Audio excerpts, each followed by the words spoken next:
8051 micro കൺട്രോളറിൻ്റെ അകത്ത് വന്നിട്ട് കുറച്ച് സ്പെഷ്യൽ ഫങ്ഷൻ രജിസ്റ്റേഴ്സും കൂടി ഉണ്ട്. ചിലപ്പോൾ ഇത് രജിസ്റ്റേഴ്സുകൾ മാത്രമായിട്ട് ചോദിക്കാൻ ചാൻസ് ഉണ്ട്. അപ്പോൾ ആർക്കിടെക്ചർ പറയുമ്പോഴേക്കും അതിൻ്റെ ഉള്ളിൽ സ്പെഷ്യൽ ഫങ്ഷൻ രജിസ്റ്റേഴ്സുകൾ ഉണ്ടാവും കൂടി ഒന്ന് പറയണം. അത് ഏതൊക്കെയാണ് ജസ്റ്റ് ഒന്ന് മെൻഷനെങ്കിലും ചെയ്താൽ മതി. എക്സാമിന് വന്നു കഴിഞ്ഞാൽ ഒന്ന് അറ്റൻഡ് ചെയ്യണ്ടേ. അതായത് സ്പെഷ്യൽ ഫങ്ഷൻ രജിസ്റ്റേഴ്സുകൾ 21 സ്പെഷ്യൽ ഫങ്ഷൻ രജിസ്റ്റേഴ്സുകളൊക്കെ ഉണ്ട്. ആ സ്പെഷ്യൽ ഫങ്ഷൻ രജിസ്റ്റേഴ്സുകൾക്ക് ഓരോ അഡ്രസ്സുകളും പ്രത്യേകിച്ച് എടുത്ത് തന്നിട്ടുണ്ട്. ഇപ്പം നമ്മൾ 8085 A register, B register, C, D, H, L എന്ന് പറഞ്ഞിട്ട് ഇങ്ങനെ പറഞ്ഞില്ലായിരുന്നു. അതേപോലെ തന്നെ ഇവിടെയും രജിസ്റ്റേഴ്സുകൾ ഉണ്ടെന്നുണ്ടെങ്കിലും അതിൻ്റേതായിട്ടുള്ള അഡ്രസ്സുകളും കൂടി മെൻഷൻ ചെയ്തിട്ടുണ്ട്. അപ്പോൾ ഈ രജിസ്റ്റേഴ്സുകളൊക്കെ യൂസ് ചെയ്യുമ്പോഴത്തേക്കും ഈ അഡ്രസ്സുകളും കൂടി ചേർന്നിട്ട് വേണം നമ്മൾ യൂസ് ചെയ്യാൻ വേണ്ടിയിട്ട്. ഇപ്പോൾ 21 രജിസ്റ്റേഴ്സ് ഏതൊക്കെയാണെന്ന് പറയുമ്പോഴത്തേക്കും എ എന്ന് പറഞ്ഞ രജിസ്റ്റേഴ്സ് ഉണ്ട്, അല്ലെങ്കിൽ അത് അക്കുമുലേറ്റർ എന്നായിരിക്കും പറയുന്നത്. ഈ അഡ്രസ്സുകൾ പഠിച്ചില്ലെങ്കിലും കുഴപ്പമില്ല, സ്പെഷ്യൽ അഡ്രസ്സുകൾ ഉണ്ടെന്നും കൂടി ഒന്ന് മെൻഷൻ ചെയ്താൽ മതി. പിന്നെ ബി രജിസ്റ്റേഴ്സ് ഉണ്ട്. നമ്മൾ 8085 പഠിച്ചപ്പോൾ ALU ആയിട്ട് കോൺടാക്റ്റ് വരുന്നത് എ രജിസ്റ്റർ മാത്രമേ ഉണ്ടായിരുന്നുള്ളൂ. പക്ഷേ ഇവിടെ വന്നിട്ട് എ രജിസ്റ്ററിൻ്റെ കൂടെ ബി രജിസ്റ്ററും കൂടി ALU ആയിട്ട് കോൺടാക്റ്റ് വരുന്നത് കൊണ്ടാണ് 8051 വന്നിട്ട് മൾട്ടിപ്ലിക്കേഷനും ഡിവിഷൻസും കൂടി നമുക്ക് ചെയ്യാൻ പറ്റുന്ന ഒരു അറേഞ്ച്മെൻറ്റ് ഈ 8051 ഉണ്ട്. ഇതെല്ലാം തന്നെ 8 ബിറ്റുകളായിട്ടുള്ള രജിസ്റ്റേഴ്സുകളാണ്. എ രജിസ്റ്റർ, ബി രജിസ്റ്റർ, പിന്നെ ഡേറ്റ പോയിൻ്റർ DPTR എന്ന് പറഞ്ഞിട്ട് 2 രജിസ്റ്റേഴ്സ് ഉണ്ട്. DPTRൽ വന്നിട്ട് അത് രണ്ടായിട്ട് പിരിച്ചിട്ട് DPHും DPLും, ഡേറ്റ പോയിൻ്റർ ഹയർ ഓർഡർ രജിസ്റ്ററും data pointer low order registers എന്ന് പറയും. Interrupt enable register IE, interrupt priority register IP, പിന്നെ 4 port രജിസ്റ്റേഴ്സുകളുണ്ട്. P0, P1, P2, P3 എന്ന് പറഞ്ഞിട്ട്.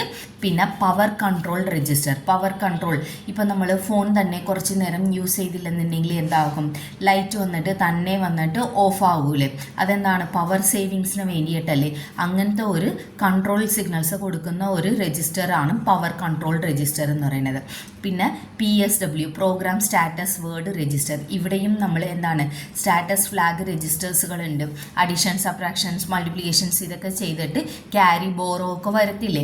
മൾട്ടിപ്ലിക്കേഷൻ ചെയ്താലും നമുക്ക് ഇതെല്ലാം 8 ബിറ്റ് രജിസ്റ്റേഴ്സുകളാണല്ലോ. ഇപ്പോൾ 9 ബിറ്റ് 10 ബിറ്റൊക്കെ വരുവാണെന്നുണ്ടെങ്കിൽ അത് സ്റ്റോർ ചെയ്യാനായിട്ട് അറിയത്തില്ലല്ലോ. അപ്പോൾ അത് കണ്ടീഷൻസ് ഒക്കെ ചെക്ക് ചെയ്യാൻ വേണ്ടിയിട്ടാണ് പ്രോഗ്രാം സ്റ്റാറ്റസ് വേർഡ് രജിസ്റ്റേഴ്സ്, അല്ലെങ്കിൽ ഫ്ലാഗ് രജിസ്റ്റേഴ്സ് എന്ന് പറയും.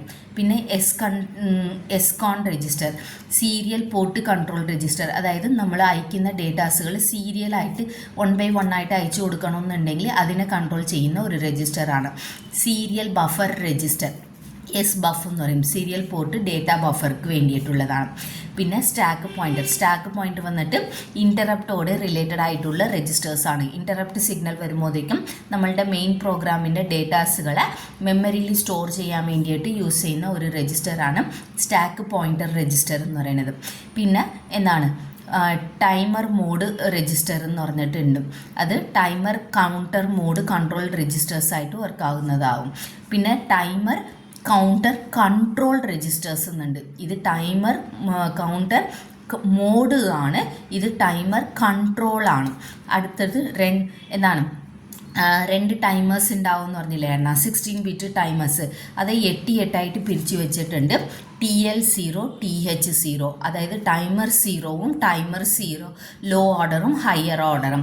അടുത്തത് ഇനി ഒരെണ്ണം ടൈമർ 1ഉം ടൈമർ 1 എന്ന് പറഞ്ഞിട്ട് തന്നെയുണ്ട്. ടൈമർ 1ൽ TL1, TH1, timer 1 low order രജിസ്റ്ററും ടൈമർ 1 ഹയർ ഓർഡർ രജിസ്റ്റേഴ്സും. അങ്ങനെ 21 സ്പെഷ്യൽ ഫങ്ഷൻ രജിസ്റ്റേഴ്സുകളാണ് ഇതിൻ്റെ അകത്ത് വന്നിട്ട് ഇരിക്കുന്നത് കേട്ടോ 8051ൽ. അപ്പോൾ ഓരോ രജിസ്റ്റേഴ്സുകളെ കുറിച്ചിട്ടും ജസ്റ്റ് ഒന്ന് എന്താണെന്നെങ്കിലും നോക്കി വെച്ചോ. A register, B register, data pointer register, 2 instruction interrupt registers ഉണ്ട്. പിന്നെ പോർട്ട് രജിസ്റ്റേഴ്സ് 4 ഉണ്ട്.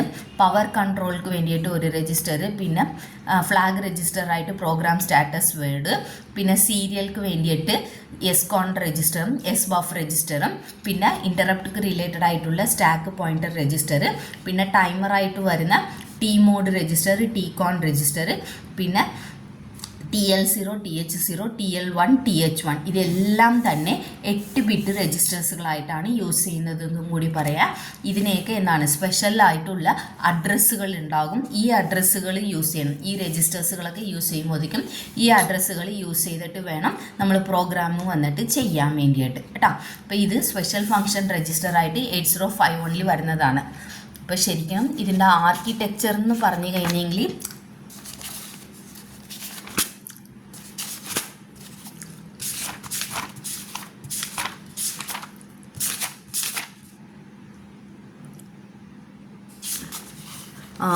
ഇതുപോലത്തെ ഒരു ആർക്കിടെക്ചറാണ് ശരിക്കും വരുന്നത്. അത് ചുരുക്കിയിട്ടാണ് ഞാൻ വന്നിട്ട് ഇന്നലെ പഠിപ്പിച്ചപ്പോൾ ഒരു ബോക്സ് ആയിട്ടുള്ള ഇത് മാത്രമായിട്ട് ഞാൻ പഠിപ്പിച്ചത്.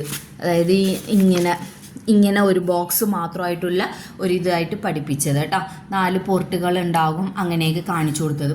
പിന്നെ മൈക്രോ കൺട്രോളറിൻ്റെ ഡിഫറൻസ് വന്നിട്ട് പഠിക്കണം.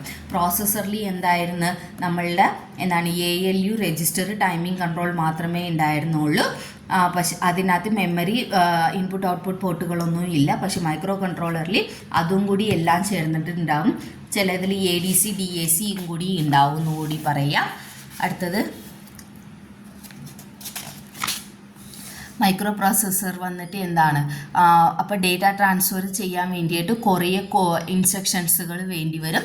ഇത് വന്നിട്ട് അതിൻ്റെ അകത്ത് തന്നെ റോം മെമ്മറിയൊക്കെ ഉള്ളത് കൊണ്ട് അധികം ഡേറ്റ ട്രാൻസ്ഫർ വന്നിട്ട് ആവശ്യം വരുന്നില്ല. എക്സ്റ്റേണൽ ആയിട്ട് നമ്മൾ ഇനിയും കൂടുതലും കണക്ഷൻസ് ചെയ്യുവാണെന്നുണ്ടെങ്കിൽ മാത്രമേ എക്സ്ട്രാ ഇൻസ്ട്രക്ഷൻസ് വന്നിട്ട് ആവശ്യം വരുന്നത്. ഇത് ബൈറ്റ് ഇൻസ്ട്രക്ഷൻസുകളായിട്ടാണ് യൂസ് ചെയ്യുന്നത്. ഇത് ബിറ്റ് ഇൻസ്ട്രക്ഷൻസുകളായിട്ടാണ് യൂസ് ചെയ്യുന്നത്. ഇതിന് വന്നിട്ട് വേറെ കുറേ ICകളൊക്കെ വേണം.